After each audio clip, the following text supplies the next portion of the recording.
Hello everyone, Assalamualaikum. Welcome back to my YouTube channel English with Hasnaina. I hope you all are doing well with the grace of Almighty Allah. চলো আজকের ক্লাসে আমরা spoken ইংলিশে practice করি। Spoken English আজকে আমরা এমনভাবে practice করব যাতে এই রিলেটেড অনেকগুলো সেন্টেন্স আমরা ইংরেজিতে বলতে পারি। যেমন আমি জানি, এটা হয়তো আমরা সবাই জানি যে এটার ইংলিশ হচ্ছে আই নো। আই নো, আমি জানি, I know.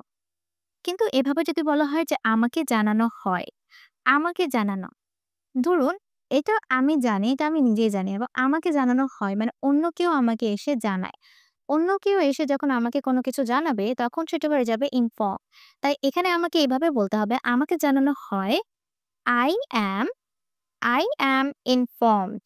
Okay, I am informed. Informed subject, subject অনুযায়ী am is are, তারপর ভার্বের পাস্ট পার্টিসিপল ফর্ম যেটা হচ্ছে প্যাসিভ ভয়েসের স্ট্রাকচার। ওকে, আমাকে জানানো হয় আই অ্যাম ইনফর্মড। আমাকে জানানো হয় আই অ্যাম ইনফর্মড। আমার সাথে সাথে আপনারা প্র্যাকটিস করবেন আই এম ইনফর্মড। আমাকে জানানো হয়েছিল, হয়েছিলর জায়গায় এখানে জাস্ট আমরা কি করব, ওয়াজ ব্যবহার করব। I was informed.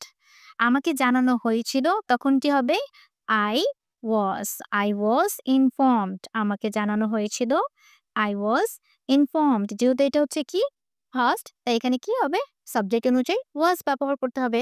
আমাকে জানানো হয় I am informed। আমাকে জানানো হয়েছিল I was informed। Okay, clear? আচ্ছা, তারপর আমি ডাকি, এই কাজটা আমি নিজেই করি, তাই আই ডাকার ইংরেজ কি, call। Okay, I call। আমি ডাকি I call। কিন্তু যদি বলি এভাবে, আমাকে ডাকা হয়, আমাকে ডাকা হয় বা অন্য কেউ আমাকে ডাকে, এটাই তো বোঝাচ্ছে তাই না, আমাকে ডাকা হয়, তখন হবে I am I am I am called. I am called, আমাকে ডাকা হয় I am called. Subject, subject অনুযায়ী অ্যাম ইজ আর, তারপর কি হবে আমাদের ভার্বের past participle form I am called, আমাকে ডাকা হয়। আমাকে ডাকা হয়েছিল তখন কি হবে, I was called. Okay, I was called. আমাকে ডাকা হয়েছিল আই ওয়াজ কল্ড। তারপর সে খায়, তাকে খাওয়ানো হচ্ছে। সে খায়, এটা আমরা হয়তো সবাই জানি যে সে খায়, হি অর শি ইটস।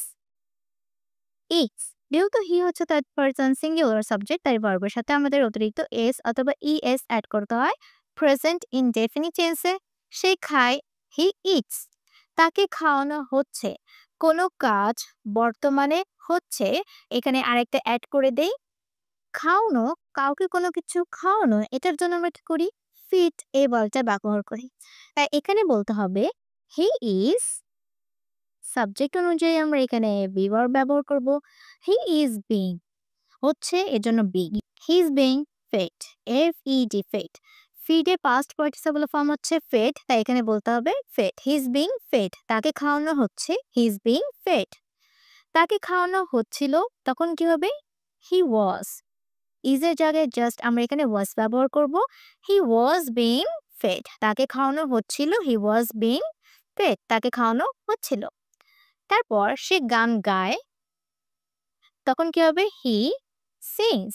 সে গান গায়, হি সিংস। কিন্তু যদি বলি তাকে দিয়ে গান গাওয়ানো হচ্ছে, তাকে দিয়ে গান গাওয়ানো হচ্ছে, তখন বলতে হবে he is, he is being, he is being made, he is being made to sing. To sing, তাকে দিয়ে গান গাওয়ানো হচ্ছে, he is being made to sing. দেখেন, কোনো কাজ হচ্ছে, বর্তমানে হচ্ছে বা হচ্ছিল, এটার জন্য আমরা শুধুমাত্র বিং এটা অ্যাড করি, বিং। এবং আমাদের সাবজেক্ট অনুযায়ী বি ভার্বটা চেঞ্জ হয়। হি এর সাথে কি হয়, ইজ, আই থাকলে অ্যাম, ইউ থাকলে আর। ওকে, এখানে আমরা ম্যাড কেন দিচ্ছি, কারণ আমরা যদি এভাবে বলি যে হি ইজ বিং সাং, সেন্টেন্সটি কি হবে, ভুল হবে। এর জন্য এখানে আমাদেরকে পজিটিভ ভার্ব মেড ব্যবহার করতে হবে। He is being made to see, তাকে দিয়ে গান গাওয়ানো হচ্ছে, তাকে দিয়ে গান গাওয়ানো হচ্ছিল, তখন কি হবে, হি ওয়াজ। এই আমরা শুধুমাত্র ইজ এর জায়গায় কি ব্যবহার করতে পারি, ওয়াজ। আমি পড়ে লিখলাম না, জাস্ট বলে দিচ্ছি। এই ইজ এর জায়গায় হবে কি, was. He was being made to see. Okay, তারপর সে হাঁটে, তখন কি হবে, শি walks, সে হাঁটে। walks, কিন্তু বলা হয় যে তাকে হাঁটানো হচ্ছে তখন কি হবে? she is হচ্ছে, এটার জন্য এখানে being অ্যাড হবে। হচ্ছে, হচ্ছিল, এরকম সেন্টেন্স আমরা এই being ওয়ার্ডটা অ্যাড করব। He is being he is being walked, তাকে হাঁটানো হচ্ছে, হি ইজ being walked। যদি বলি তাকে হাঁটানো হচ্ছিল, এই is এর জায়গায় শুধুমাত্র was ব্যবহার করতে হবে। she was being walked, তাকে হাঁটানো হচ্ছিল। ওকে, তারপর সে ডাকে, কি হবে? হি calls, সে ডাকে, হি calls, তাকে ডাকানো হয়েছে। হয়েছে, কোনো কাজ হয়েছে, এটার জন্য আমরা অতিরিক্ত been ওয়ার্ডটা অ্যাড করব। হি has bin, okay, he has been ভার্বের past participle form, he has been called. Okay, he has been called. সে ডাকে, এটা হচ্ছে অ্যাক্টিভ সেন্টেন্স। তাকে ডাকানো হয়েছে, এটা হচ্ছে passive sentence. He has been called হয়েছে, এটার জন্য আমরা সাবজেক্ট অনুযায়ী হ্যাভ হ্যাজ দেওয়ার পর বিন ওয়ার্ড অ্যাড করব, আর ভার্বের পাস্ট পার্টিসিপল তো হবেই। He has been called. তারপর সে শিখে, সে শিখে, হি লার্নস, সে শিখে, হি লার্নস।